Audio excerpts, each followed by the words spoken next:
This is where we hold them. This is where we fight.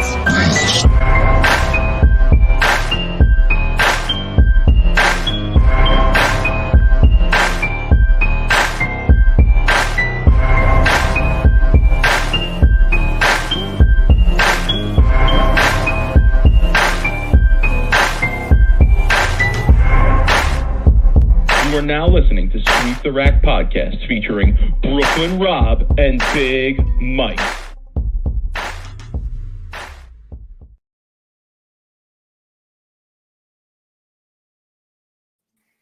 Rob, what's good? Rob, what's good, homie? I want to curse. I want to. Let's go. Let's go. U.S. Open rundown. I'm so hyped right now. Let's go. That was such a good show yesterday. Yo, us doing the show Monday night has screwed me up now because now I think it's Thursday, and now I think tomorrow's Friday, and I'm realizing it's Monday. I'm like, good Lord. But, the only disappointing thing about this is that it's Monday. Well, I said this to my coworkers today in my office. I said, they're like, you doing your show Monday nights now? I said, yeah, man. Nobody comes in, after NFL Sunday, and nobody talks about the show, the game on Thursday, right? Everybody's talking about what happened Monday, right? And then by Thursday, we're on to the next week. We're on to the next weekend. So Mike hits me up yesterday or Saturday and is like, we should move the show to Monday because people want to talk about that shit right away. People want to, you are absolutely right. I listen to a lot of NFL content, and I can't wait for my NFL pods to drop on Monday so I can hear what the people that I like listening to have to say about the action from the previous day. And I just thought that Thursday was a long time to keep the people waiting. And Rob, we're a podcast to the people, so here we are on a Monday, and we're going to be here probably for most Mondays. I would say. There might be some weeks here and there where if there's not a lot of action going on, we might choose to do it Thursday instead. But, we're here. We're here to break down the action. U.S. Open, sweep the rack style. We're going to chop it up. We're going to give everybody the rundown on everything. I'm hype. I've been looking forward to this. I'm so glad PBA is back. We're back to losing money. Betting on bowling. I'll tell you though, all things are right with the world, son. We'll talk to betting. I mean, we get right into it, but I made one bet. And it almost hit. Rob, there was a point in the second show, where it looked like you and I were cashing a ticket either way. Man. Either way, right? And then things just went totally off the rails. All right, here's what we want to do. I'll be honest. I didn't get a chance to watch the show Saturday. Mom Dukes was in town. I'm in the middle of a big purchase right now. Got a lot going on. So Saturday, I went to DVR it and I forgot, but I did check out a match or two. But I knew what happened and I wasn't so interested. It didn't keep my attention the first show on Saturday, because I already knew what happened. It was all after the fact. I'm gonna let you talk about your observations for the show Saturday. What you saw, what your thoughts were.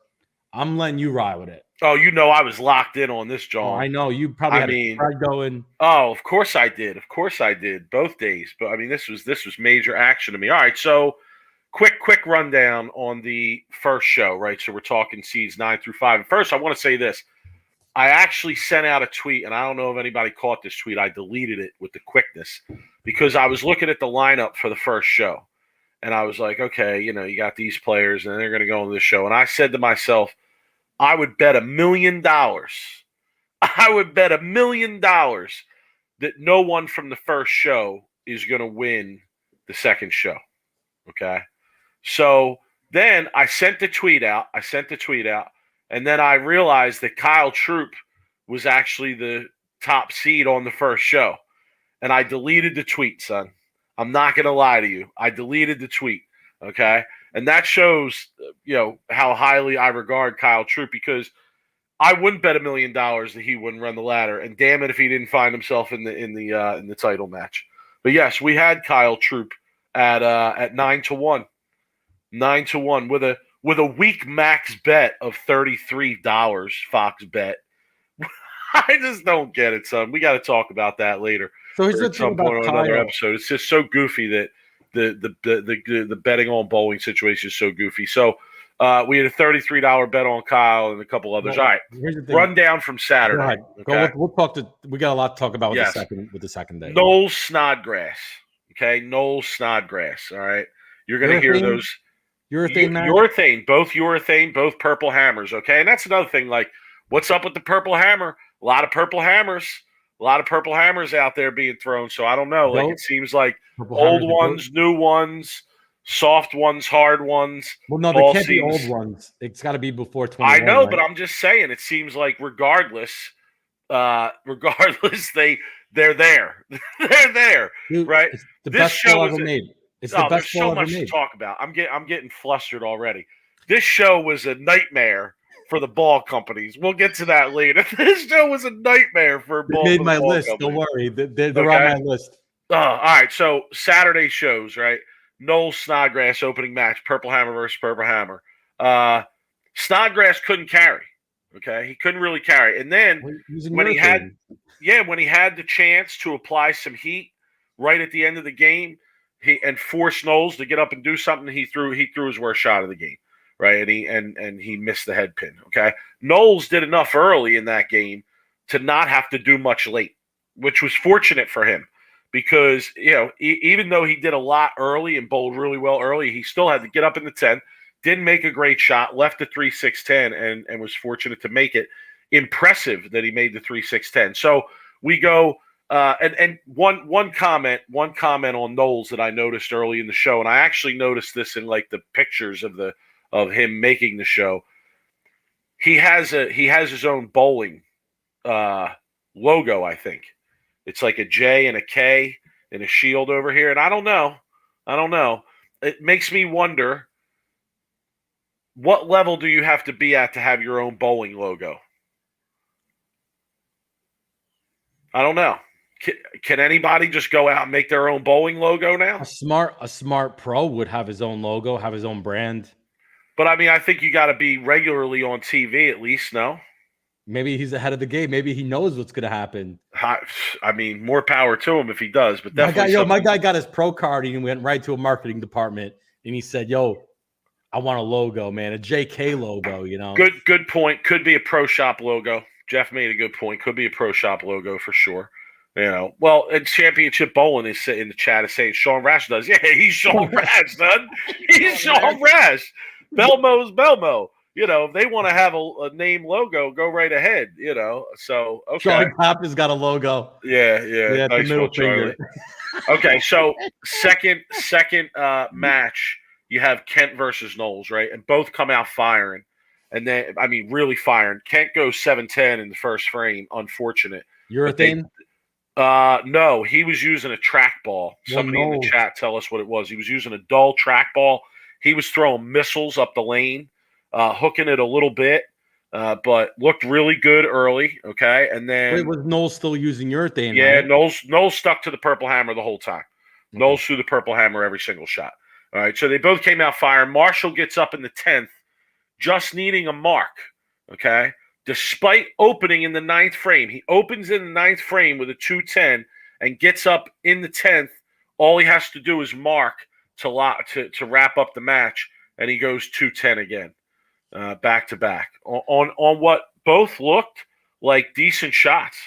They did. And to me, that was a theme in this show, was that transition occurred at the worst times in a lot of these matches, okay? Transition occurred at the worst times in a lot of these matches, and this, to me, was the first example of it, where Marshall Kent had it, and then he didn't have it, and that was it. And just a little subtle change in what he was doing or in what was going on in the lane was enough to go from throwing 6 in a row to 2-10. Rob. Marshall seems to, continuously been struggling on TV. It's fair to say under pressure situations, he struggles. No doubt. You could say, I don't want to say it, but you could say, he had a little bit of EJ Tacket syndrome before this weekend. You know what I mean? Where you get under the high pressure situations and you just, can't deliver. But look, I said this on my Twitter.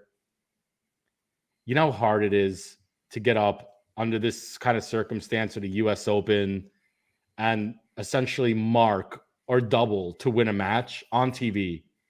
Yo, on the toughest stuff you can imagine. these guys haven't been bowling, right? They've been like, travel weary. Some of them were like, not sharp. I saw a lot of pros even admitting they weren't really practicing a whole lot. Like Asku, when he was commentating, was talking about he didn't practice as much as he wanted to. Like, I mean, and then you get thrown into the US Open.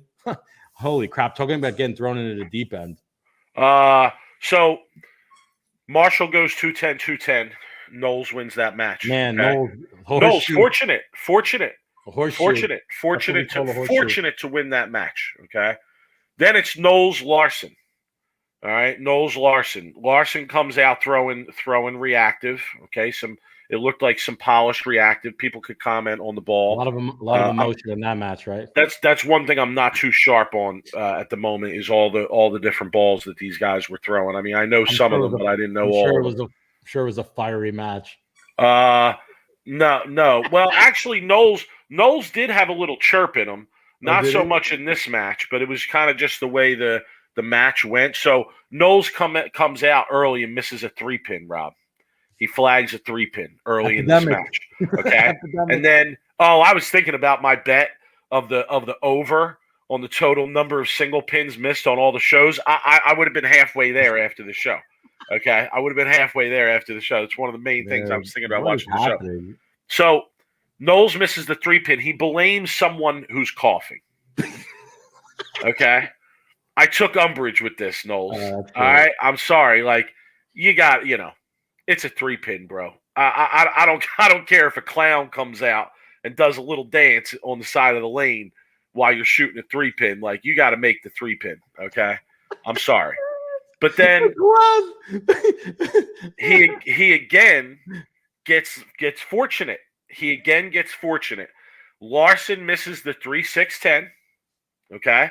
Then Larson misses a 10-pin. Oh. Okay. So we're deep into this match, and Knowles takes control of the match, okay? Larson has an outside shot. Larson goes up and leaves the 2-10 in the 10th frame. Okay? He makes it. And Rob Stone says, remember that one, and gives it his spare of the game when all Justin Knowles needed was 8 pins and 2 shots to wrap it up. Okay? So that was like the weirdest and least entertaining match to me, probably of both telecasts. Yo, remember back in the 80s and 90s when we used to watch and someone used to miss a single pin spare on TV? Like the whole studio shut down. Like it was like unheard of back in like the 80s and 90s to watch like pros miss single pin spares. Now it's a common occurrence. Everybody is just like, yeah, okay, like there it is. Like it's expected. This next match was a great match. You had Knowles Troop, right? Early on, report of Troop's injured finger, okay? And honestly, Knowles, to me, had him at the commercial break. When they went to commercial break in this match, Kyle had just missed the 3-10, okay? And Knowles had him right where he wanted him. But you know what? And this was sort of a theme to me, again, throughout this show, with the exception of the last game. Kyle did what a lot of elite players at this level do, okay? And he just kept applying as much heat and as much pressure as possible on Knowles. Even though he opened, even though he was down, he just kept cool, and he kept getting up and striking and putting as many strings together as he could and staying focused and just keep applying the heat to Knowles. And it worked. Not to say that Knowles crumbled under the pressure. I don't think he did. Again, I think Knowles, the same thing that happened to Marshall Kent, where the transition happened at the wrong time, same thing happened to Knowles in this match, Rob. He gets up, and all of a sudden he throws a decent shot, what looked like a decent shot. He goes 6 through the face, okay? He's in a tough spot. He's got to get up on the right lane, all right, in the 10th frame after going 6 through the face off a move, and he needs a double to make the big show, okay? So he knows he's got to make a move. He's getting up on this lane. He just went 6 on this lane through the face, and he's got a double to make the big show. Like that's an impossible spot to be in. That's an impossible spot to be in. So, like, I don't take anything away from him. He's definitely going to be, I'm sure, on both our list, everyone's list for I see you, Hoss. Justin Knowles, I see you, Hoss. I don't know about the logo thing, but I see you, Hoss. Okay? I see you, Hoss. All right? No doubt. So, Troop wins. Troop goes on to the big show. All right? And this is the bread and butter here. Okay? So, I've talked enough. I'm going to kick it to you. We got Troop versus Tiece. Okay. What were your thoughts on this match? So before that, right, we had a conversation about an hour before the show started. I said, I want money on Troop to run the ladder. And here's why, right? I kind of knew he was riding a big momentum swing, like winning yesterday's show, right? He's already kind of feel out the set, even though he already has experience, like right? Well, he's won a major. He's won a major, right? I mean, Yeah. he's experienced on TV now. He's comfortable. No question. Relaxed, right? Bold in the PBA league. I knew he was going to get through Tiece, okay? Like, this was my reasoning. I said to you, if he wins the Simo match, he's going to get through Keiko, right? And then, obviously, it's going to be a 50-50 match against Tacket. At plus 900, dude, give me that all day, every day, right? Kyle impressed me that first match. He really did.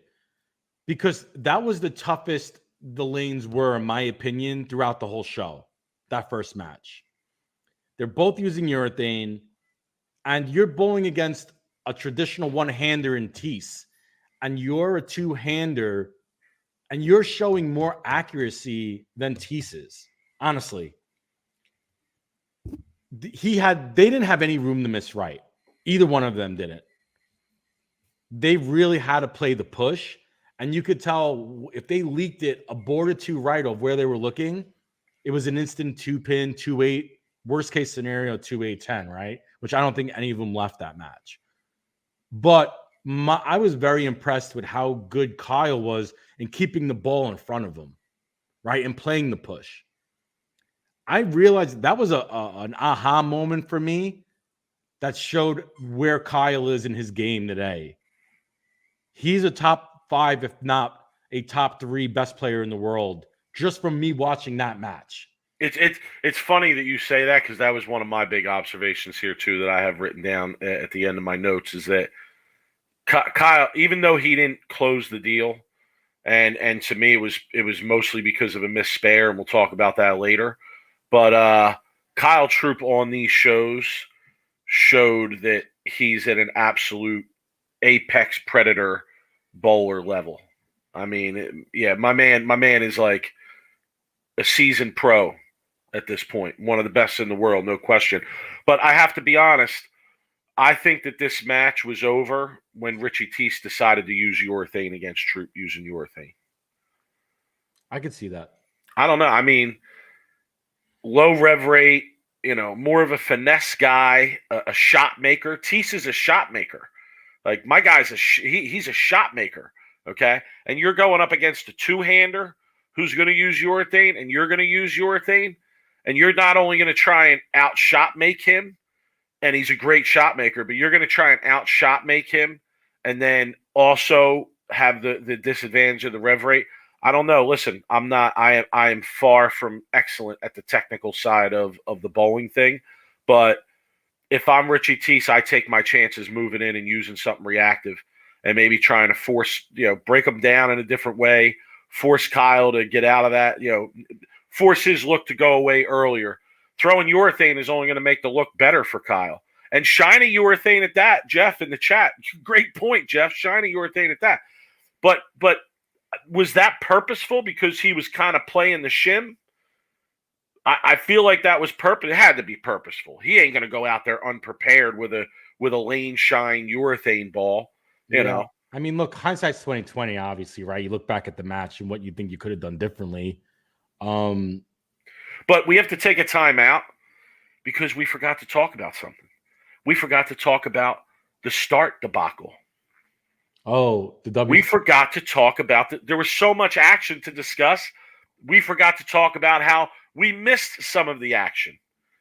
because basketball, women's basketball, UConn versus South Carolina. And I got mad love for Dawn Staley. Loved her Eagles outfit and all that. Feel you, Dawn? No doubt. Feel you. But Yeah. I want to see bowling. And then Not the PBA. Nico. Where's Nico? Where's Nico? Yo, Nico, shout to my Nico. guy. My guy. Shout to Nico. Hooking me up on what channel I can find FS2 on. Didn't even know I had FS2. Didn't know what it was. Didn't know it existed. But FS2, yeah, I had to switch over. Missed some of the match. FS3 too? Like I don't even know. Like there was an FS2, man. Like crazy. Like I was on Twitter. We were all over Twitter. I'm like, yo, where's FS2? I don't even know. And then my brother came in and he's like, yo, hook up the cable service. That's my cable service. You don't know about my cable service. And I was like, oh shit. Oh yeah, right. So I went my cable service. I'm like, all right, got it. And then I was fine after that, but I missed like the first like 2 or 3 shots, which is fine. Yeah, Nothing really happened too much. Right. Okay. So Not nobody's fault on that end, though. I'm not. You can't put the blame on anybody on that. Troop wins that game. Then we all got the matchup we wanted, right? I mean, Troop Simo was the matchup that we all wanted to see. I feel like. Yeah. Well, this is like, and I put this on Twitter. Like, this is this generation's like next big rivalry. Really. One of. Yeah, but this can be a really ongoing rivalry between Simo and Kyle. I could Simo, see Kyle, EJ, Simo, Belmo in the mix on all of them for at least a few more. Sprinkle some Jasper in there, this is like this generation's like next, big thing, really. You got 2 young, great bowlers. Both of them have a lot of personality.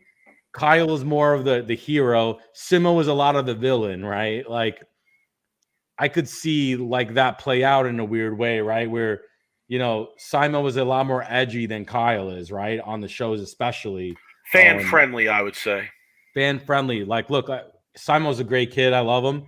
Know him. He's always been nice to me, always been super cool. But, he has his persona on TV and he comes off as very edgy, which is not a bad thing. I see it as focused. P. Weber was very edgy. I mean, look at P. Weber now. He's 60. He's all over Barstool. The guy is freaking, people are boycotting the PBA because P. Weber wasn't there.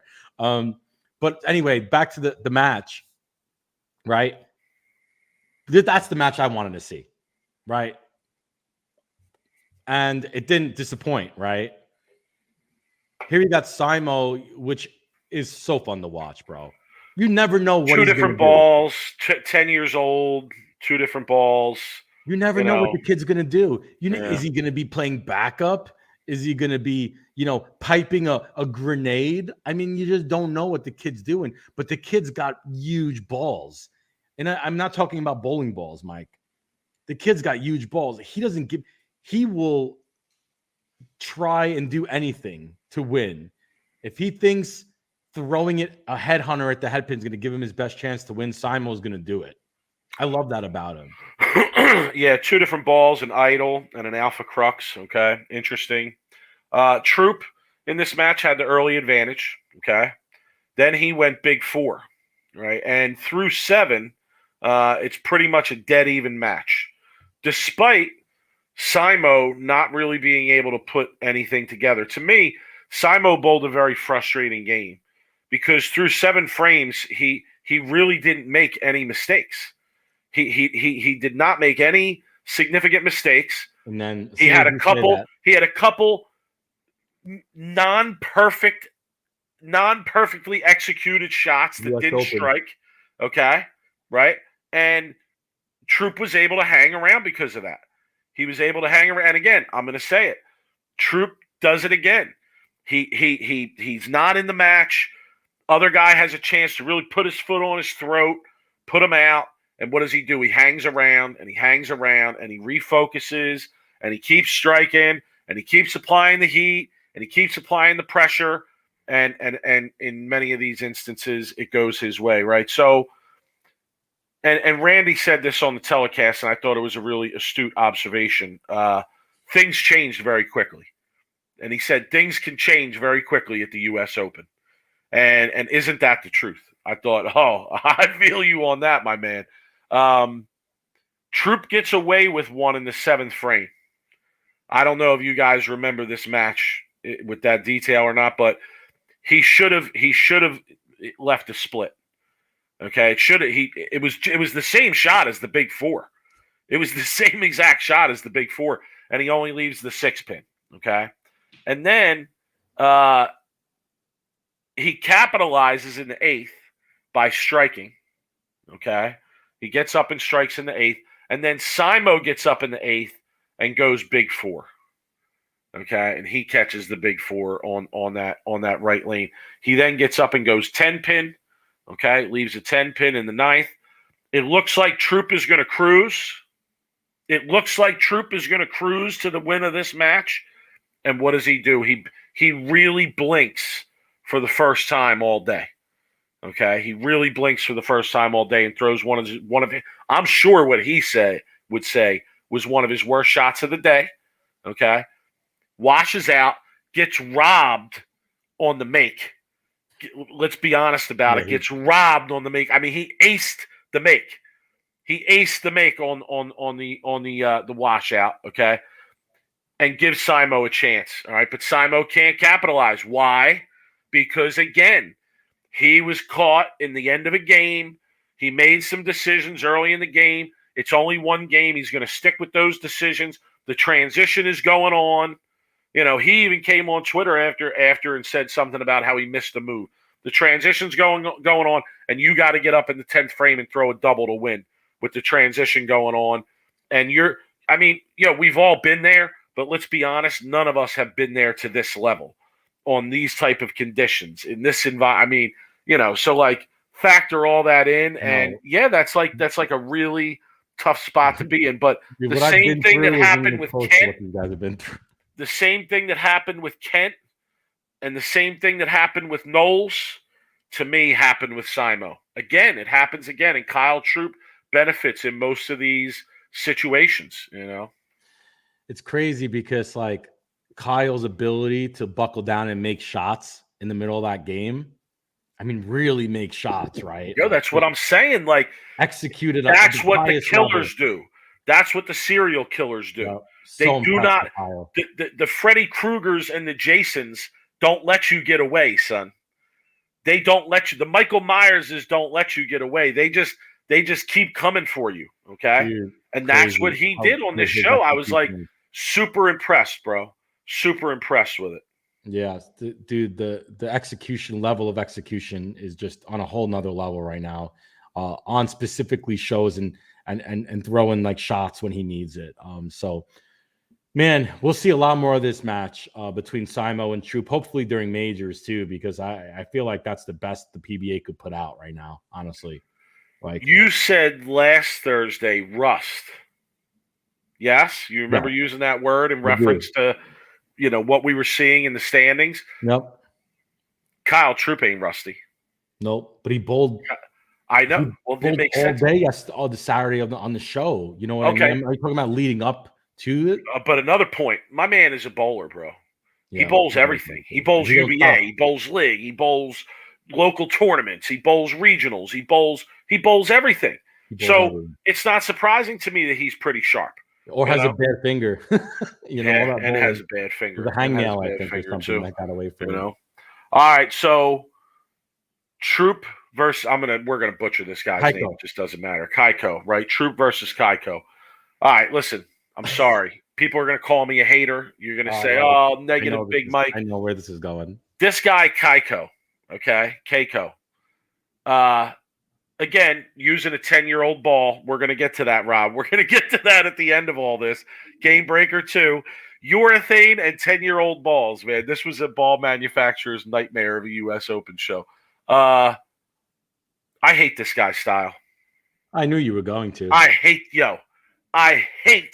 this guy's style. This guy, Keiko, might be my least favorite new bowler to make a show ever in the history of the PBA. Honestly, you know who he is? And I'm going to tell you, I had to call somebody to remember this name tonight because I could not remember the name for the life of me. But Rob, do you remember the pro bowler who used to pull it back like this and then loft it, pitch it out onto the lane? Oh yeah, yeah. Don't tell me his name. Let me guess. Okay, he was the king of the hill for a while. And Was it Ron Miller? Ron No, Nelson? no, not Ron Miller. You got it wrong. Ron Williams. Ron Williams. I had the Keiko is the two-handed Ron Williams, son. Ron Williams. That's who he is. Keiko is the two-handed Ron Williams. Yo, all this movement and his elbows going everywhere, and it's like he's twitching up there, and I'm like, what is going on? How can this dude repeat what he is doing? Yo, the game. What is going on? The game he bowled, and I said this. And he bowls the best game. He bowls the best game. Yo, he could have shot 300. Could have shot 300. I mean, obviously, you're probably using a ball that isn't going to give you a whole lot of like power in the back of the lane, right? Like he's using a very smooth, a very even rolling ball, and his game plan was a great game plan. Play with the 1-3, make your spares, and grind the 2-team, 2-0, and you're probably in a normal US Open match get through. He bowls the highest game up to that point. I know, and he left that stone 9 that was just 30, he loses. And then a stone 10 and a flat 10 and a stone and a 7-pin. And don't get me wrong, at this point, I'm rooting against him. I mean, I got Kyle Troup at plus 900, baby. I'm thinking about that money, right? And I'm just like, man, like flat 10, yeah. I'm yelling. I was so into it because I had money on the line. I mean, we were talking like I would $170 each or something like that. Dude, I'm all right, But this kid, I mean, look, man, he bowled the best, arguably, Mike, the best game ever bowled on the U.S. Open pattern TV show since they made him really hard. Right? Since they made them flat. Because the U.S. Open wasn't always a flat pattern. That 9-pin he left was so nasty, son. It was so brutal. But it wasn't the worst break. It wasn't the worst break of the night. No, but it was just so nasty, bro. It was so nasty. But like, can I go back for a second? Fancy Williams in the chat. What's up, Fancy? How's it going? We were kicking it in the bowl.com Bowl TV chat as well. Fancy, I don't know. I don't know, Fancy. Clearly, the guy can repeat what he does. Let me be clear. But doesn't that make him have a great game though? If he could repeat? Yes, I guess it does. But awkward. Can I use the word awkward?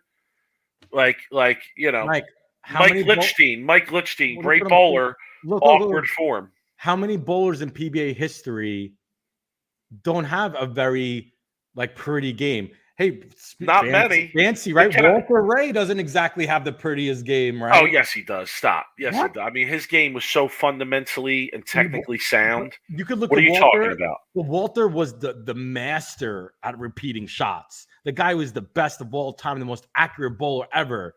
And you could look at his game and say, you know what? His game isn't that pretty. No, I disagree. I'm sorry, I disagree. You're right. It wasn't like the prettiest game. I agree with you, but technically sound. All right, we got about Dale Traber and David Traber. Okay. Butch Soper, Ernie Schlegel, right? I mean, these guys didn't have the great, but they were able to create shots, and they were able to. I'd rather be ugly and be able to reproduce my shots than be super, pretty and fancy, And can I hate some more? Sure. Keiko. Sure. Keiko. Slow, low rev rate two-hander. What is going on here, my man? He's out there with a 330 rev rate and, are we gonna have 15 a low rev mile rate? an hour speed. Here's who he is. If he's not the Ron Williams, okay, he's the Tim Chris of two-handers. All right, I like that comparison better. He's the Tim Chris of two-handers. Tim Chris of two-handers. The turtle. Tim Chris of two-handers. The turtle. Turtle 2.0. Is that a Turtle 2.0? That's hilarious. Okay, but look, give my man props. Oh, I mean, first guy on the I see you, Hoss. How do you say I see you, Hoss in Finnish? How do you say that in the Finland language? Somebody find out. Somebody Google Translate, please. He out-bowled Kyle Troup that match. He did. Because Kyle, you want to know something else? Kyle Troup gave him as much heat as possible. Kyle Troup was using the crowd. He was hyping people up. He had the crowd going crazy. He was giving them all the heat. that he possibly could. Okay. You could tell early on that Troop was trying to turn the heat up on him. And it reached its peak right in the 7th frame. Okay. Because Troop had a messenger and he goes crazy. And now imagine being Keiko, imagine being this guy, and you got to get up while Guppy is laughing it up. Guppy's on the side laughing it up. Love And Guppy. Troop is hyping the crowd up and telling the crowd to go wild. And they're dancing in the stands. They're standing up. And they're all like, Troop, there it is. Troop, there it is. I hate that shit. And this guy, Keiko, has to get up and execute and calm down and execute. And my goodness, to his credit, my man gets up and just continues to just throw the best shots under the most pressure on the toughest shit imaginable. Well, So props to you, Hoss. Finish for I see you, Hoss. Somebody. Thank you, Mitch Young. All right, no Mike. insinut isanta. Mike, I don't even know how to pronounce that. I'm sorry. I'm off Mike, my rocker tonight. I'm gonna get some heat for this take. Dude, what's up with these international bowlers that we get on the PBA tour that they don't have a lot of emotions? I watch all these soccer games. The World Cup was just on. Yo, they're in the crowd. They're yelling. They're singing. They're chanting. They got flags. They're doing all kinds of this and that. And then the international players we get on tour, man, they're Dave Arnold. They're Dave Arnold. Snooze fest, bro. They're finished Dave Arnolds. I was hoping like these international players would bring the crowd with the flags, the chanting, the yelling, Well, you know what? It's funny. Like I've seen that Finnish league, and they do a lot of that at the Finnish league, right? So I don't know. Like, you know what these guys need to do? They need to go bowl action in Brooklyn for a while, dude. I swear to God, man, I would hope that the international players would bring. I mean, you really think about a lot of the international players, like Richie Tiece and Jesper Svensson and Thomas Larson, and man, where's my people? Where's my European crowd, bro? Like, I want to see some like craziness. I want to see some hypeness. Rob, Nico with a comment in the chat. Have you mentioned that there was people sitting behind the players and no video wall? The best. Go ahead, Rob. I know. Dude, I'm so happy they got rid of that huge, ugly ass digital marketing board that they just used. It was literally for nothing, and I'm so happy it actually now looks like a legit a great bowling atmosphere when you have the people in the back. Some guy had a picture of Randy Peterson on his iPad, and they had some signs, and that's what you need. You need crowd enthusiasm. That's what brings the life to the show. That's to me the crowd was great. Yeah, I know some people won't like it. There was a drunk guy in the crowd. He was yelling. Couple drunk guys. I love it. One of my not ride with is the people from the crowd, because some of them were hammered. So I wouldn't want to get in their car on the way home. That's one of my not ride with. But that's what makes the show so exciting. Like Portland, Maine, right? There's a reason why the show is so exciting. It's because the crowds are into it. Yeah, and again, like everybody can have their own way of expressing it. Like it wasn't everybody who was chirping in this crowd, but it was enough people that it made it made it good. It made it interesting. It gave it a certain edge. At one point, EJ had to step off, and somebody yelled out. Some lady, some woman yelled out, "Go home already!" I have them in my special mentions at the end here. But yeah, I know some people probably didn't like it, but I thought the crowd was great. Folks in the chat, tell us, what did you think? Did you like the crowd? Not like the crowd? How did you like the vibe of this show? Do we think, are they bringing back the digital boards for I think we have to see the first actual PBA show, right? Because it was a USBC show. The next couple aren't going to be televised, so I don't know. I'm not sure. All right, last match, Troop versus EJ. Okay. We got Troop plus 900 going into this match, and what does he do in the first frame? He gets off to the worst possible start against probably one of the worst guys you want to do it against, and he flags the 7-pin. So in the first frame of this match. Here's my thoughts. Right, he completely got clouded earlier in the show. Randy and Rob completely clouded him. They brought up about how I guess Kyle was 99.1% shooting single pin spares, right? Didn't they bring that up? I'm like, oh, they clouded the shit out of him first off, right? Because what that says, Mike, how many games? 18 games of qualifying, or is it what, 24 games, 24 games of match play, Yeah. right? And so you're saying Kyle was 99.1% shooting single pin spares in what, 48 games total? Yeah. So what, he missed one spare or two maybe the whole tournament? And then what does he do? Misses a 7 pin. Which was a bad break from the get-go, right? I mean, it was a high flush 7 Yeah, it pin. wasn't. Yeah, it wasn't. It wasn't his. But It wasn't his most premium shot of the day. But yes, it could have struck. But then guess what happens, right? EJ lets him right back in it. Lets him right back in it. Right? And now, let me know. Were you thinking this when he PBA washed? Were you going, okay, here we go, the Tacket collapse, right? Because you knew it. Yes. Yeah. How can you not be thinking that? Right. How can you not be thinking, here we go again. Guy misses a 7 pin, and you get up and throw it out the window, open, 6 count. Like, yeah, of course that's what I was thinking. But, and I obviously now I have Troop at plus 900. Now I could taste it, right? When he PBA washes, I'm like, let's freaking go. I'm like, this is it, right? Like, I'm going to cash in because I'm thinking EJ is going to bowl like 160, honestly. Like, my first instinct was he was going to bowl 160, 170, and Kyle was just going to buckle down and run away with it, really. I thought it was going to be a runaway.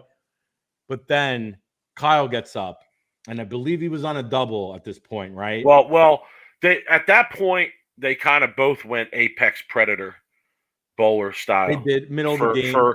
For the whole middle of the game. But right? They both got up and just absolutely ace shot after shot, right? Until the 8th frame. No.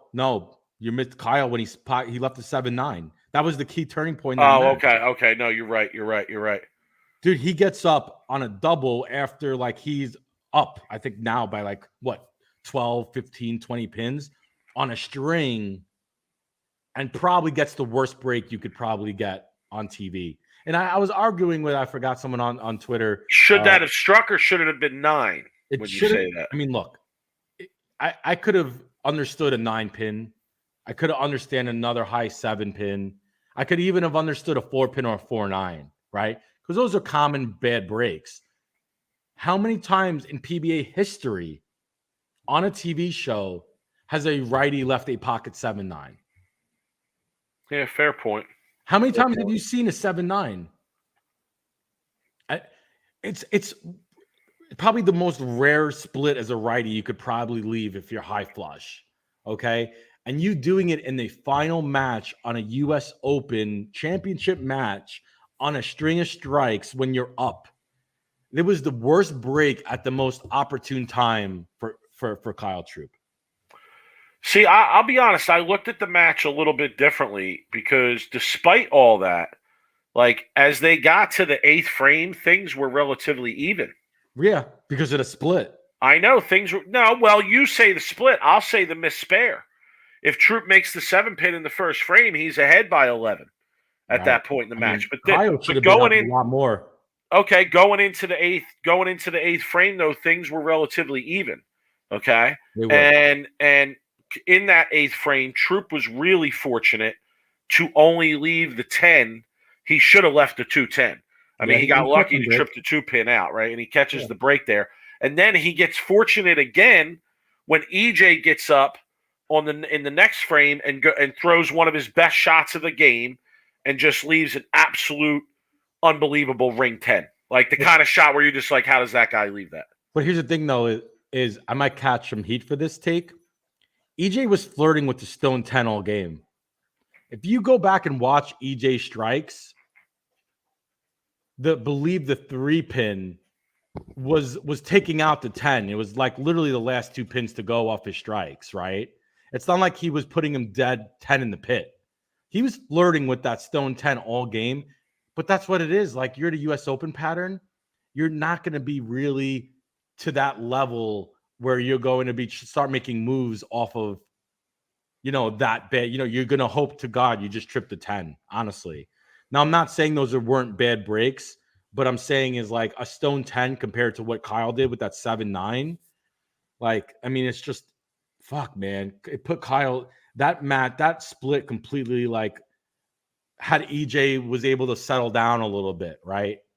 If Kyle throws that strike, and I'm just saying it's a big what if, but if he does, dude, not only is Which he one? The getting second one in the 10th? no the 7-9. If he Okay. strikes that 7-9 shot, now he's up like 20 some pins and he's on a bigger string, and now you're putting more pressure on EJ, who historically hasn't been very good under pressure on TV, right? So that match was the complete turning point in that match because it let EJ settle down.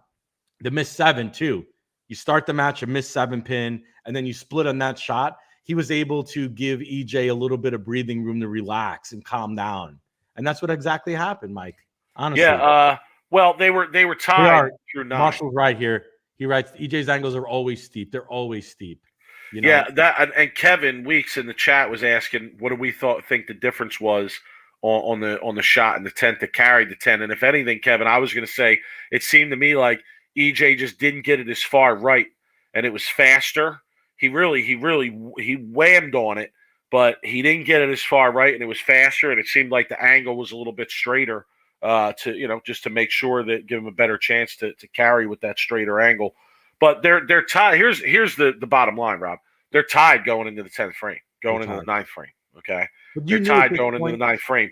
Troop gets up in the 10th, and he's got a chance to strike out, guarantee himself.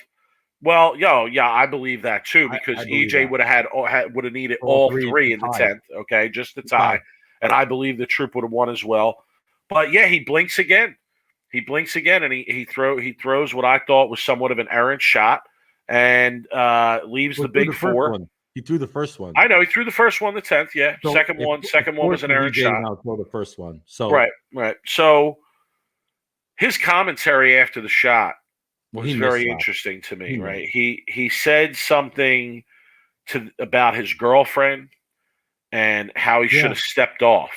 Yeah, something was in his mind. He was thinking. Yeah, he was thinking about something, and it must have. Yeah, and we've all been there.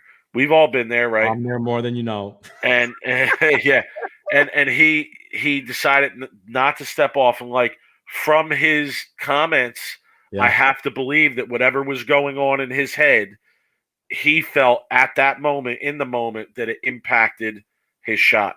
And I hate to see that. I really do. Like I feel for the guy.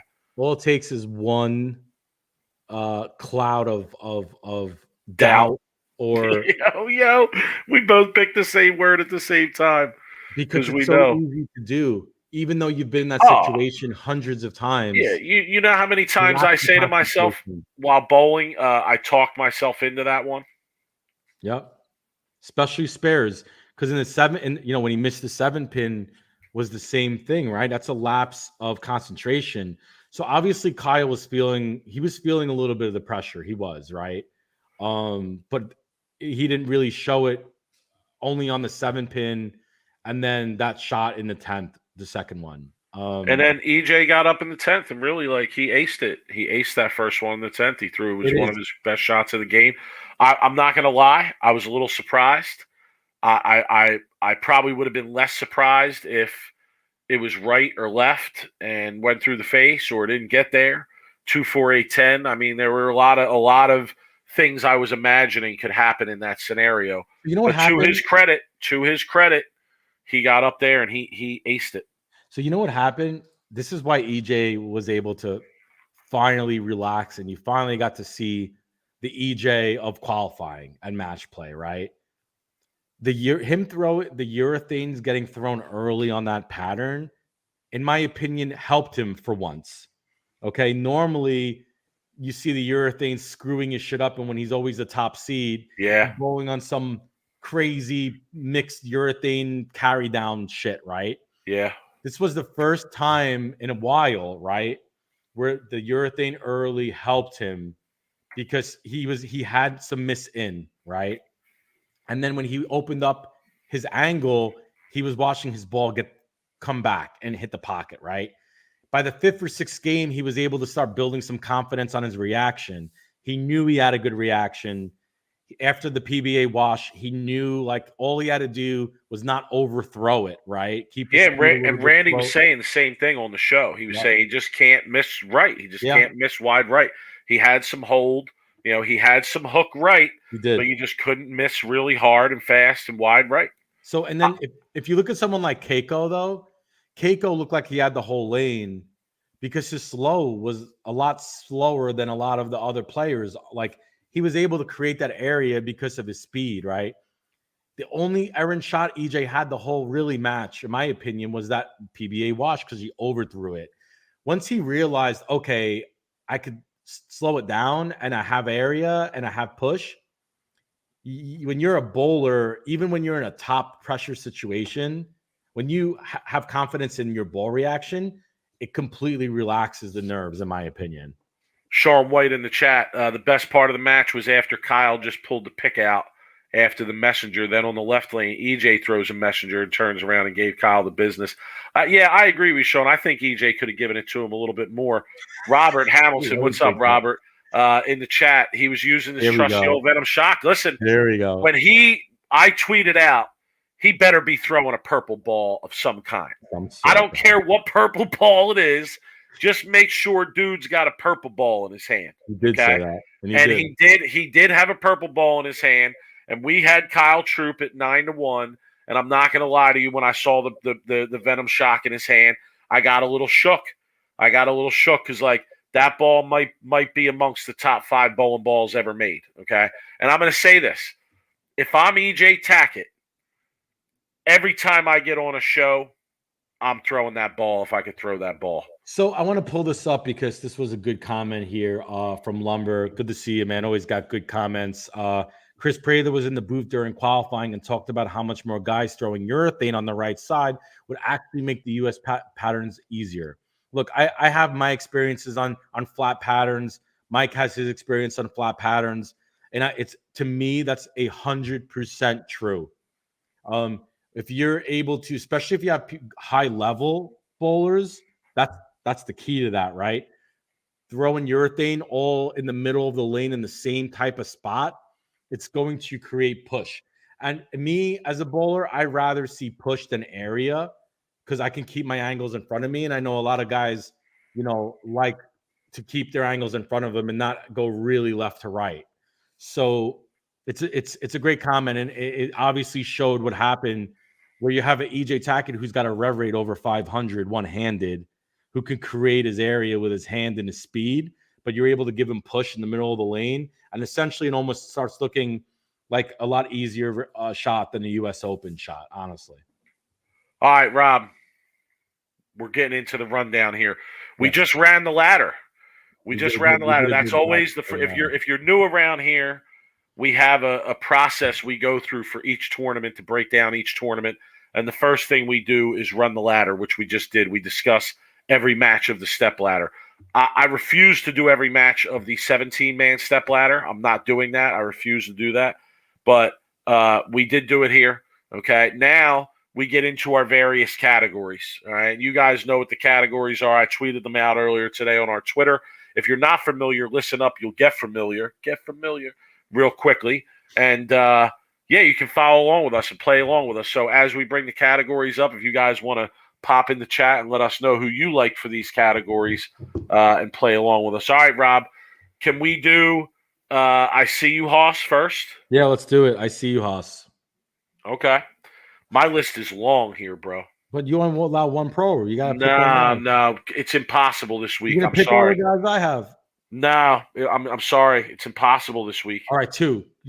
Rob, I have a list of like 10. You can't go through 10. You're going to be right. No. I'm going to list them. Real quick. You ready? I'm ready. I'm shouting out all these guys.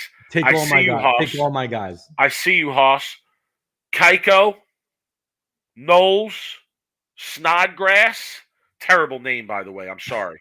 Snodgrass. My man is lucky. Better than my name, too, honestly. But terrible. I understand. I feel you, Hoss, too, because terrible. Thank God his parents didn't name him Richard. Could you imagine people calling him Dick Snodgrass? Look at that combo. I don't know. Tough. Snodgrass, Knowles, Martell, McCune, Leong, Ogle, Keplinger, Halen. I see you, Hoss. There you go. You took I all see my you, Hoss. I can't follow that. What's the next list? Who'd you have? I had, you know what? I didn't pick the obvious, but you named him. I picked Dallas Leong. He was my guy. Oh, yeah, man. Yo, I see first you, year on Hoss. tour, man. Yeah, man. Next U.S. Open was qualified, I think 8th or 9th. Yeah.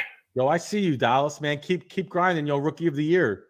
I see you, Hoss. If I had to pick one, I mean, the obvious ones were Snodgrass, Knowles, and Keiko. Yo, Matt Sanders, right? man. I see you too, Hoss. Like getting in there. Yo, we were I got him in a different category. Oh, I got him in a different category. Yeah. Yeah, I don't think you can give an ICU Hoss to somebody that has a title. Okay. I don't think. I think that's enough. code break. Unwritten I do. I think that's a Unwritten code break. rule. Yeah. Right. Sorry, Mookie did not finish high enough to get an ICU Hoss from me. I mean, after day one, if I saw him in the bowling alley, I would have been like fist bump. I see you, Hoss, tied with Belmo. But yeah, after day 2 and 3, nah, sorry, you gotta earn it around here. All right, Rob, dumpster diving gold medal. Okay, dumpster diving gold medal. This is where we give an award to someone who finished very low in the standings. Okay, I think we picked the same guy. We go to the bottom of the standings and we work our way up. Go ahead. I mean, it's got to go to Arturo Quintero. No. Why? Where was he? I must have missed that. Dude, Arturo Quintero finished 104th out of 108th. Really? Mm-hmm. How did I miss that while I was diving in the dumpster? Yeah, he was minus 454. So, I mean, Mookie Betts beat him. I mean, Shep Ramsey correcting me. The Ogle has a title. It's a doubles title, though, Hoss. Still a title. It's a doubles title. It's not the same. All right, yeah, not the same. Sorry. Dumpster diving goes to Arturo Quintero. Sorry, bro. Yo, lo siento, senor. I hate Oh my God, I'm sorry. I'm sorry that we get irreverent around here sometimes. I apologize, really. I mean, we just want to have fun, honestly. Please do not take us too seriously, and do not take offense to anything we say. We're just here to have fun, Hoss. We're just chopping it up. Bro. Oh, all right. Oh, geez, I got 2. Can I get 2 here? Sure. Can I get 2? Sure. My first one is Brent Boho, because I just hate the way he throws it, and to see him at the bottom of the standings is like, well, I mean, come on, we're shot putting out here, okay. My second one is somebody, Jimmy in the chat mentioned it. Brad Miller, son, come on. You got 100 and some thousand followers on YouTube. You got a camera crew with you. You got video editing going on every day, and you're just sucking it up. Seriously, you're considering throwing all 10 balls in a game just to see what happens at the U.S. Open. I mean, come on, bro. Yeah, we gotta do better. And my man comes into the season hype too.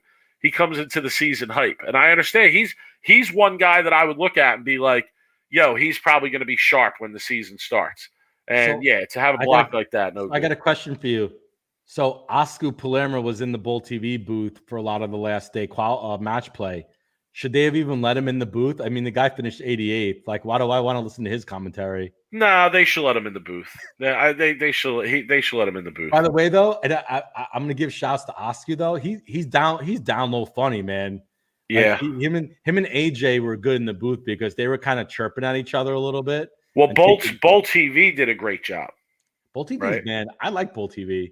Bull TV did a great job, dude. The way they're panning cameras though, back and forth, like, and the scores on the bottom showing like the scores every game, and like, yo, I mean, talk about an upgrade. I mean, yo, I was happy with it. I was, anyway, Oscar was good in the booth. I give him credit, but I mean, my guy finished 88th. And listen, I will take bronze medal for dumpster diving. I will take anybody in the booth. Honestly, I will, because like that's no, and I don't say that. I don't. Yeah. Listen, anybody who's out there bowling, I would like to hear from them in the booth. Honestly, yo, and here's why I say that. You're right, he is. I don't say that as any like pot shot at Mike Flanagan or any other announcer, but like, listen. The reason I pay a subscription fee is because I want to hear from the guys that are bowling. Like, Mike did an excellent job of getting people in the booth, bringing in the leader of each squad, interviewing them after it was over. I mean, did a good job, man. these are the small touches that we want to see. You know, these are the intricate things that the real fans want to see, and they did an amazing job. They did. I mean, there were some glitches here and there. They did such a good job. I'm not even going to mention any of the little issues that I encounter while using the technology and the app or whatever. They'll work it out. But man, the coverage was awesome. The coverage was awesome. It was amazing. No complaints from the coverage. Okay. Ride with, not ride. Ride with, not ride with. This is where Rob and I pick who we would want to ride to the next tournament with or who we would not want to ride to the next tournament with, okay? Based off of what happened in said tournament, okay? So, Rob, you want to start here? Sure. I'm going to go with who I'm not riding with. Okay. And this, you might think I'm crazy for picking Keiko, but I'm not riding with Keiko. Really? Dude, after the game he bowled on TV, do you really want to ride with him in the car after out bowling Kyle and going stone 9, stone 10, stone 10, 7 pin, 10 pin? Yo, I know that feeling at Bolero every Tuesday night. Yo, you don't want to ride with me back to my house and I'm bowling a freaking league. This guy's bowling for a U.S. Open title, is bombing the pocket, and he can't strike. Dude, I don't care if you finish third, even though it was a great tournament for him. And I'm sure like he was thrilled if you really look at the big picture of the tournament, but you're at that spot and you have that good of a reaction and that good of a look and you can't strike. Yo, bro, I don't want to ride with him in the next tournament, honestly. See, now that's funny because I had like he can't speak English. Maybe, but yo, I don't want to ride with someone who's gonna be miserable cursing in a language that I don't know. I actually had Keiko and Santu as a ride for me. I had that as a ride. I mean, dude said he only wanted to make one show, and he made the U.S. Open show, and he finished third. He bowled a great game. Like, you know, what more could you ask for if those were your goals? So I had them as my ride. Like, I'd be rocking out to some Finnish house music, chilling, eating some Finnish snacks in the back seat. You know, it would be a great time. Mike, let me say who else I'm not riding with. I'm not riding with the bowling ball company presidents. I'm not riding with Bill Chrisman. You're not taking the private plane? I'm not taking the private plane with Bill Chrisman. I'm not riding with the Brunswick president, whoever that is these days. I'm not riding with. This is a great comment by Charlie Tapp that Keiko had a table. He did have a table. He gets a table. He That's gets great. a table, Rob. I'm not riding with any of the lead or higher up executives of any of the bowling ball companies or Patch Pirates. Yeah, no kidding. No kidding.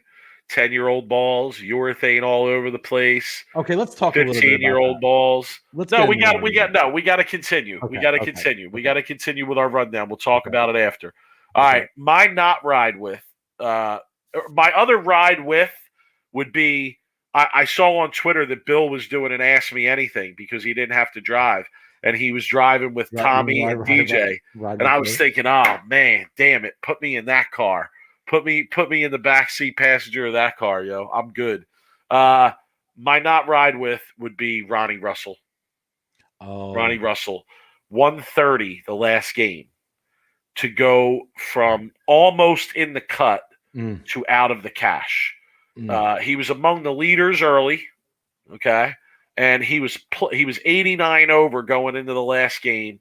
He shoots 135 and ends up plus 24. Cut for match play was 107, so 218 would have got him there, and the cut to cash was plus 34, so 145 would have got him to the cash, and that was the lowest game of the week for him. I'm not riding with him. I'm sorry. That's gonna be a brutal ride. I had Maldonado on my list too.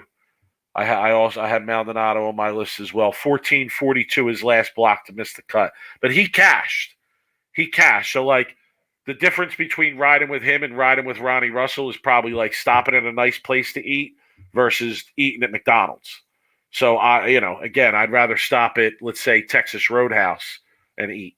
So I'd probably pick Maldonado over Ronnie Russell, perhaps. Okay. Spare Shuta. This is where Rob and I highlight someone with a significant spare of some kind. We love spares around here. Rob, what do you got? I mean, it has to go to Kyle Troop, right? Absolutely, no question. I mean, there's no, especially after they dropped that 99.1% single pin spare coverage on him during the show, and then he ended up missing that 7-pin. And obviously, that 7-pin, honestly, probably cost him a U.S. Open title. And he missed the 10-pin earlier in the show, and he almost missed the 2-4-5 against Tiece. Yeah. So, yeah, Kyle Troop, spare shootout on this show, no doubt. All right, next category is milk carton. Oh, there's only one carton for this. Okay, milk carton. Milk carton is where Rob and I highlight someone from the standings that, they've been missing for a while. They've been missing, and we saw their name pop up in the standings, and it's like, wow, this guy's been on the milk carton. Go ahead, Rob. Who you got? There's only one milk carton answer. Jason Belmonte. What? Oh, man. My guy finished what place did he finish? Where was he? Whoa. He vanished. You selling that stock again? No, but no. Okay. I really do believe that if anybody really hurt out of the U.S. Open being the first tournament, it was Jason Belmonte, because of the fact that he even talked about just having to travel, and then maybe he should have came in earlier. I don't know, but he said that I mean, yeah, you could call that an excuse or whatnot, but obviously something wasn't right for him to be minus 100, right? Fair enough. Milk carton for me is Matt Sanders. Hoss, where you been? Milk carton. He's been missing for a while, and he's back. He made an appearance. Makes the cut. You look at it differently. Milk carton, I'm like, yo, he's hasn't been found. No, see that. I think you have milk carton wrong. You misremembered milk carton. Milk carton is person's been on the milk carton. Oh, and now he's back. Now they're back. Okay. Now they're here again. Okay. So Stuart Williams. Stuart Williams, good milk carton. If you really want to look at that. Yeah, you could also say Marshall Kent. Some people would argue, he won a title last year. It was a doubles title, and he bowled horribly in the performance of that title. But I'll go Matt Sanders. Matt Sanders. I agree with that. Milk carton. Okay. Sure. All right, that's it. That's our rundown. That's our rundown, Hoss. I got some special mentions here from the fans. Special mention to the fan that held up the picture of Kyle and Guppy. Special mention to the guy that yelled, "We believe in you," at Marshall Kent when he went to shoot the 210 in the 10th and he needed to make it to win. Some guy yelled out, "We believe in you." I thought that was great. Shout to the guy with the ham bone sign. That was an amazing sign, yo. Oh, I didn't see it. Very well done sign. Very well done sign. Can somebody find that person? Can we get a sweep the rack sign? Ooh. Can we get a sweep the rack sign, please, from that same person? Could you imagine? They did an amazing job. Yelling like this. Yeah, absolutely. And then finally, the lady that yelled, "Go home," when the crowd was still rooting for Troop as EJ Tacket got up and he had to put the ball down and kind of refocus. She yelled, "Go home," to the guy who was drunk and rowdy. If I'm ever in the crowd in the show, I'm going to make a few signs. One's going to say epidemic. And then every time someone misses a single pin spare, I'm just going to hold the epidemic sign up. Worst of the week with the logo. Dude, all right, you want to talk balls? Let's talk balls. Yeah. Yo, now I want your honest opinion here. Does it really show that if the pros, you have 5 pros on a US Open title match, top 5 stepladder, and not one of them is using a ball that was made in the last, the UC2 might be the newest ball thrown on that show, right? Pitch black, idle, right? Was he throwing an idle both lanes? Idle and I forget what the ball on the right lane was.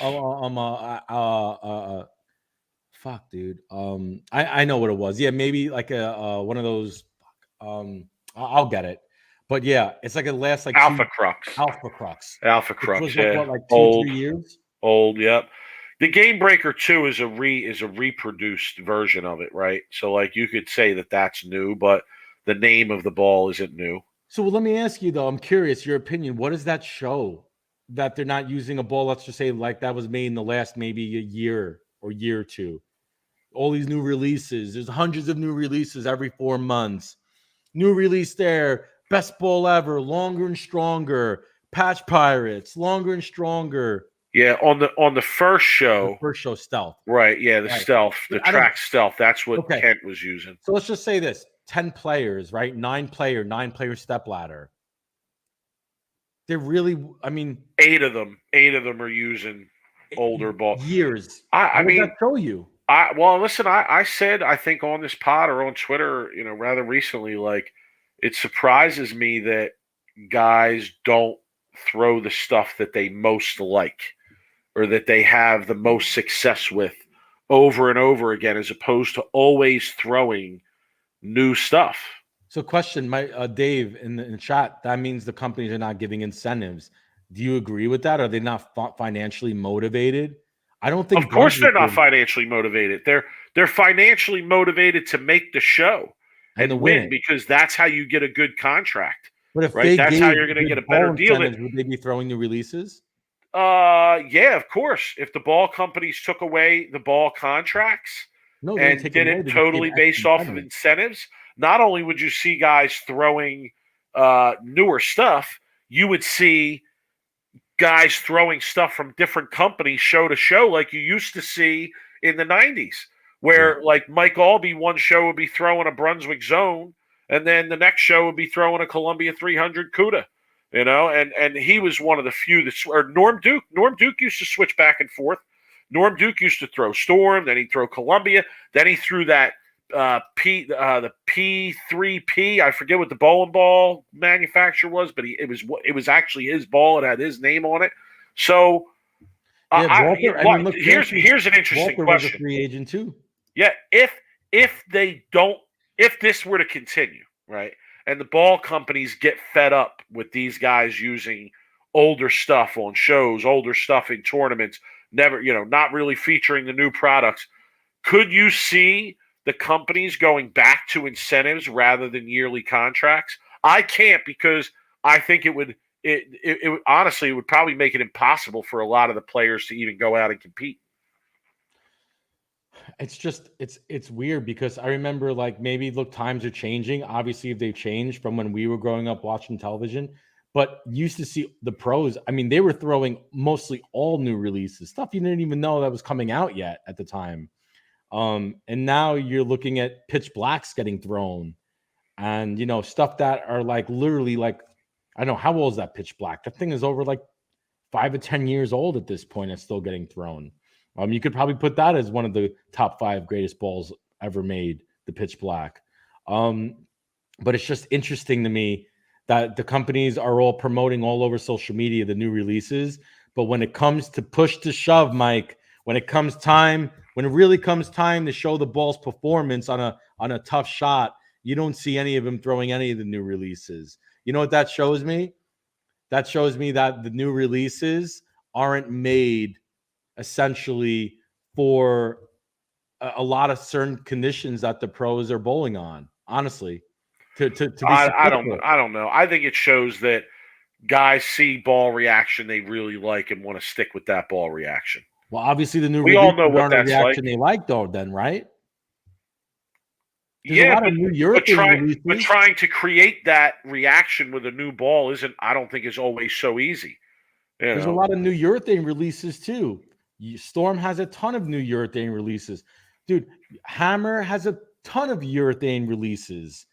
Brunswick, ton of urethane releases, but they're still sticking with the purple hammer and the pitch black. And it just shows you that, look, like when you make a ball that's that good, it's really also hard to reproduce it. Yeah, I mean, fair point by Kevin in the chat here. Phase 2, pitch black, purple hammer all seem to be tried and true. Just saying, yeah, there's a lot of examples of that.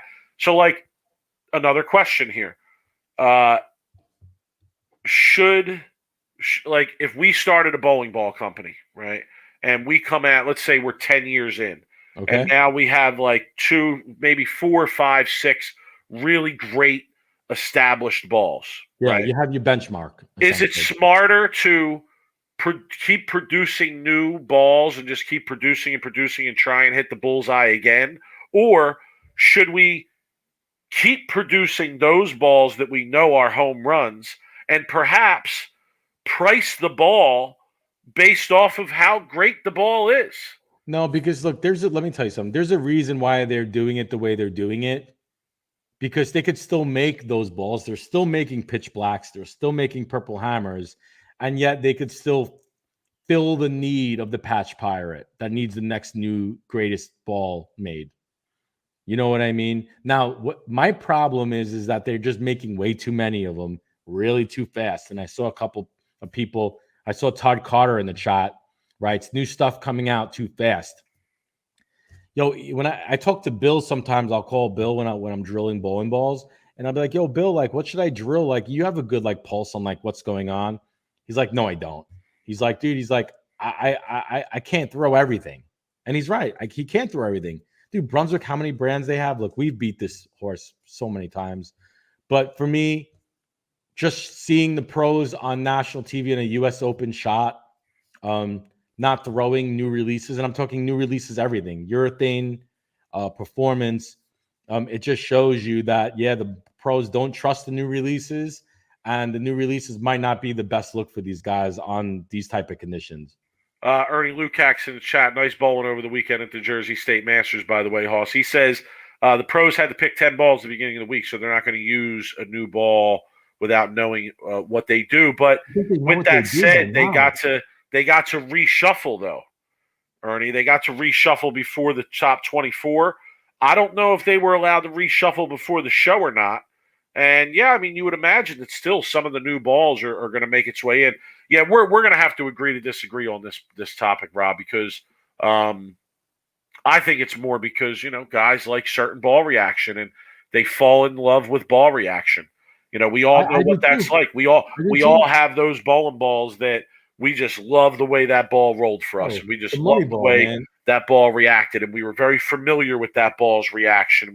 We knew what it was going to do, and we were confident in it. And I think that there's a lot to be said for that in choosing a bowling ball to throw, especially on something tough. So, yeah, if a guy's going to choose between, this brand new ball that just came out that they don't have that level of confidence in, or this 10-year-old ball that they have a ton of confidence in, to me, if I'm trying to win, I'm going with the one I have confidence in all the time. You see that more often with two-handers, especially because the two-handers, they can create power with their rev rate. So they don't need, fancy new reactions. They could make urethane strike just as much as a new release. I mean, you see that with guys like, Jesper Svensson and Kyle Troop. And these guys, they don't need the fancy new reaction. They have what they need to strike because of their rev rate and their power generated by their style. Yeah, Fancy in the chat saying we all have an all-time favorite. Listen, there's a lot of bowling balls I'm in love with over the years. A lot of bowling balls I'm in love with over the years. I got way more than one all-time favorite, and I'm sure a lot of you guys are the same. We all have numerous all-time favorites that we like. Yep. But all right, man. Rob, I feel like we did that tournament justice in our rundown. Yes, sir. You want to give the people what they want? You want to do a worst of the week? Oh, we know what the people come for, son. All right, let's do it.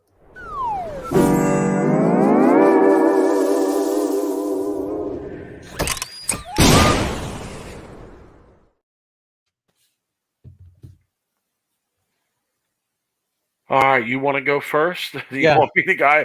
I have so many choices. I know you do. Worst of the week, it's ridiculous. My worst of the week, and I'm going to start because this is a very there wasn't one specific worst of the week. It was just a string of comments on the Barstool. Now, I don't know what happened, Mike, and someone texted me, one of my really close friends texted me. He's like, what is this like new obsession like with Pete Weber?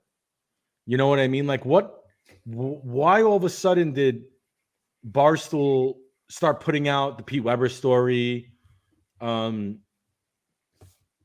claiming Barstool all of a sudden, like re-energized this story with Pete Weber, right? Mike.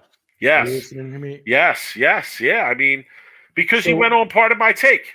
Okay, He went on so part of my take, and they asked him, "Are you bowling?" yeah, Right, and he was like, "Well, I wasn't invited." Like he played it off like he didn't get an invite, which, let's be honest, isn't necessarily the full story.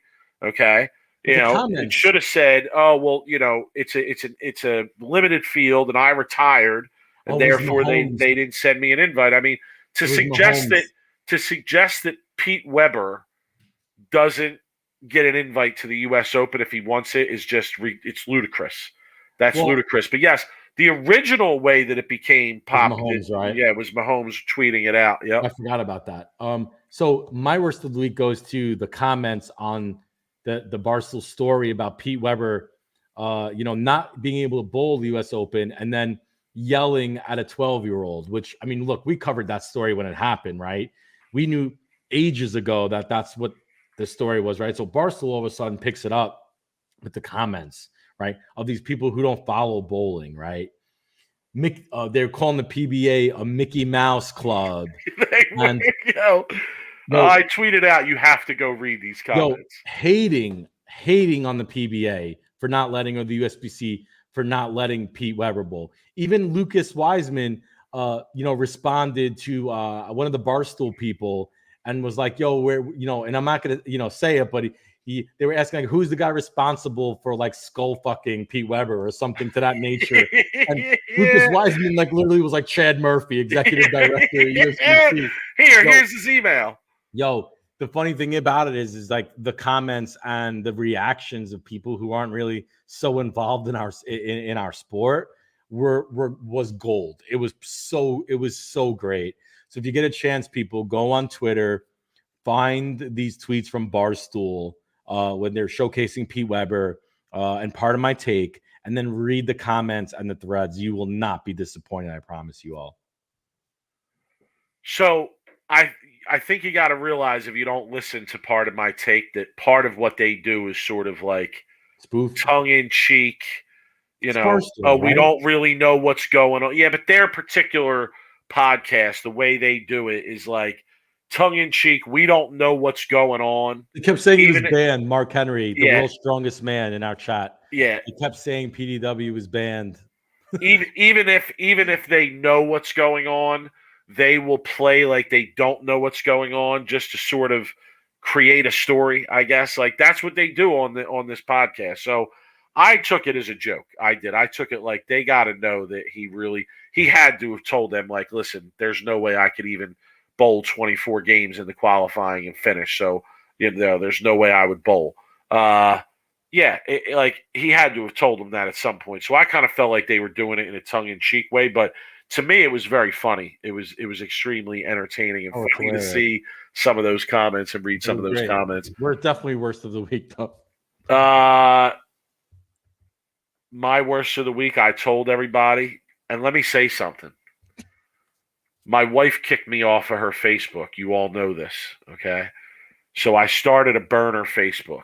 Oh, you did? I'm not. Yes, I did. I'm not giving it out to anybody. Did you go in the USBC group? Are you in there yet? I'm back in all the groups. I'm in every group. I'm everywhere. I'm everywhere. Okay. I'm everywhere, baby. Oh, I'm gonna try to find this now. I gotta start my own burner to find your burner. And I'm screwed right now, bro. You know that whenever I see any examples of patch piracy, I'm going to come at said patch pirate. Okay, I can't wait. Prospective patch pirate, for that matter. Are you going to stay away from Tim Buck, though? I hope. I'm not going to poke the bear. Okay, I'll say that I'm not going to poke the bear. See that? Because I want to be there. I want to be there for the material, but I'm going to be honest. I'm in so many bowling groups now that I don't even pay much attention to Tim Buck and his nonsense, because there's so much good material out there. I don't even need to highlight Tim Buck to go in his nonsense page. I love that you have a burner. Okay. I've heard all day. Oh, son, if you knew what I was doing on this burner, I'll tell you off the air. All right. When we have time, I'll do a phone call. I'll tell you off the air some of what's been going down. Motive Bowling Facebook page. Okay. Motive Bowling Facebook page. Post by Mike Cunliffe. Is that Mike Cunliffe. a real name? Okay, I think Okay. so. Mike Cunliffe. Here's the post. It's a short one. It's a quick one. You'll all get it. How do I get sponsored? That was it. That was the post. That's the post. What were the responses? 31 comments at the time. I didn't even bother to read them. You think I'm going to read responses from a bunch of patch pirates telling other people how to engage in patch piracy? I don't support that at all. Worst of the week, Mike Cunliffe. You know how you get sponsored? Win some shit. How about that? Win some shit. Or buy a pro shop. No. Win some shit. What do you mean? Buy a pro shop. That's how you get sponsored too. No, but it shouldn't be that way. That's what I'm saying. It shouldn't be that way. But you're asking how to get sponsored. There's only 2 tickets. Well, really, it's work at a pro shop. Affiliate yourself with a pro shop. Even kiss ass of pro shop owner who's connected to ball company, and that will get you sponsored these days. Okay. But Fancy's in the chat saying build a resume and get back to the sport. Damn right, Fancy.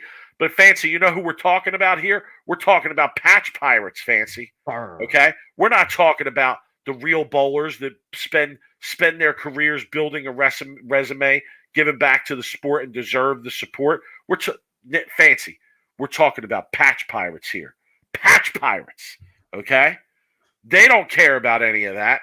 All right? Don't care about none of that. All right, so yeah, Mike Cunliffe, however you pronounce it. Worst of the week. Okay, I love it. You want to get a sponsorship? How about win something and earn it? Go cash in multiple regionals in a season. I think. How about that? I think I'm surprised that Bill didn't get worst of the week, but I was hoping you give him that worst of the week. No, that was a fair answer. For those who don't know what Rob's referring to, Bill didn't ask me anything, and it was Jimmy. Jimmy was poking smart the bear. ass Jimmy. Yeah, Well, smart ass Jimmy trying to start sure. trouble. Asked Bill, who would you bowl with in a doubles event, Rob or Mike, if you had to choose between the two? And of course, political Bill doesn't want to get either one of us angry at him. Doesn't want to text or phone call from either one of us. Says, if it was on something challenging, I'd bowl with Rob. But if it was on house, I'd probably bowl with Mike. He knew what he was doing with that. This was such a. I mean, great for you. I'm sure you feel good about it. Not so great for me, especially because I come on this podcast and talk shit every week about how I hate house shots and they have no place in the game. And you think he was doing it on purpose? House shot Mike. That's it. House hat Mike. Yeah. Dude, that's the new nickname. Big Mike. It's now House hack Mike. Yeah. Is that who I am? Okay. Yeah. All right. I appreciate that. But yes, I'm not going to give him worst of the week for that. No, there's much worse out there. That was actually fair. It was actually fair. I mean, if I'd probably pick you in that, given those two choices. Used to pick me. Now I couldn't do it. Well, I was gonna tweet back and say, I'm averaging almost 200 now in my sport league. So no one's beating me in my. I am a somewhat near to being a scratch bowler at this point. So you gotta get into the mix. The Tat is this week, man. You should have been out there bowling. No, I'm bowling Greg Tack Saturday. Definitely Saturday. You gotta get out and bowl outside of the East Coast area, man. I gotta make spares first, bro. Let me get through a tournament without missing 100 pins worth of easy spares, and then we'll talk. Dude, it's not hard. Spares is just practice, bro. I know. I'm gonna hit the training center later this week. Put some spare work. You don't even need to go to the freaking. Nah, I need to have just that pin on because it's different. Like shooting at a full rack, it's so much easier to relax and just throw it towards the pin. But when it's just the one pin up there and it's a tournament and there's all these people waiting to go and you got to get up there and shoot it, it's like it becomes like an alley. And I need mental. I need to just build my confidence with that. But all right, wrap it up.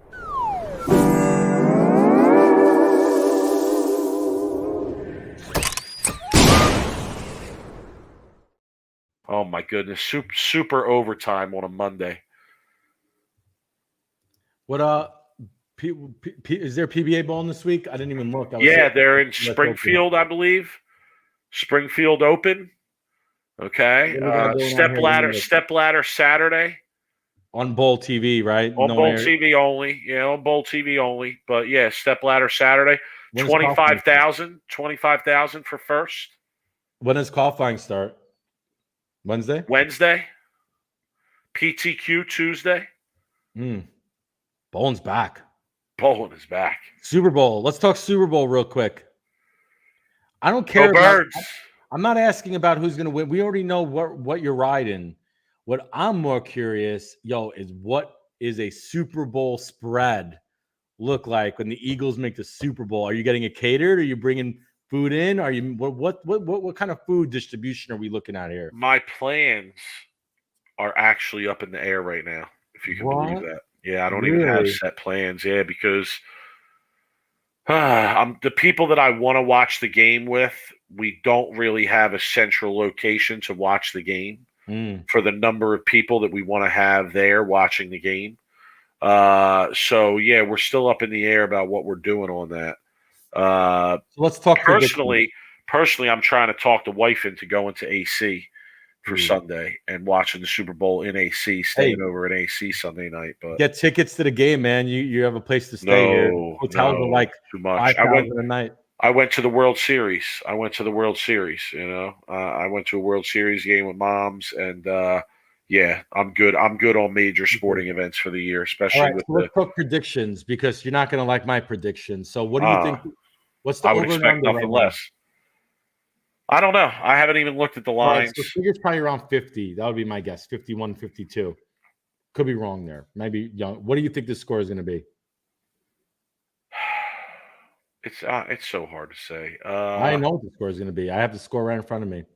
I'm going to say 31-27 Eagles. Ooh, close.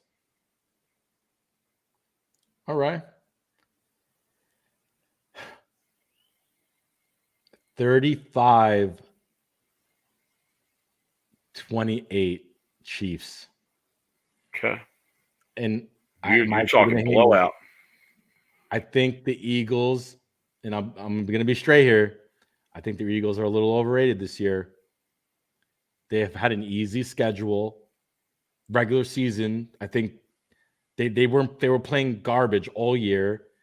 They beat the Giants, and they beat a really, really banged up Niners. I think they're in for a rude awakening and a wake-up call in the finals in the Super Bowl. I will say that this is probably the best team we've played all year.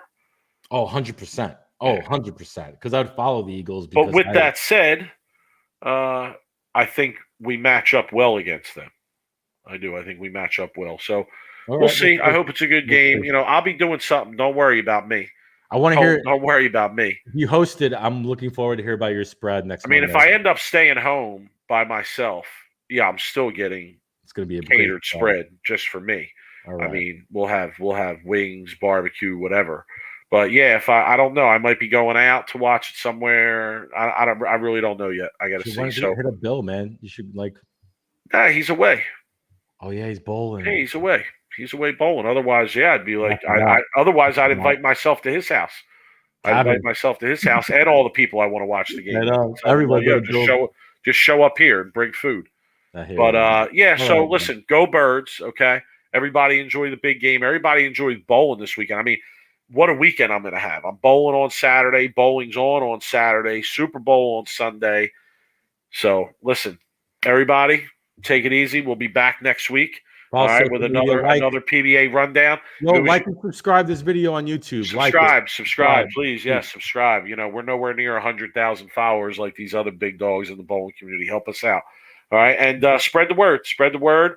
If you like the rundown, be prepared next week and get along with us. Follow us on social media. I'm at the 215. He's at Brooklyn Rob 11. Guys, have a good week. Hit us up. Later.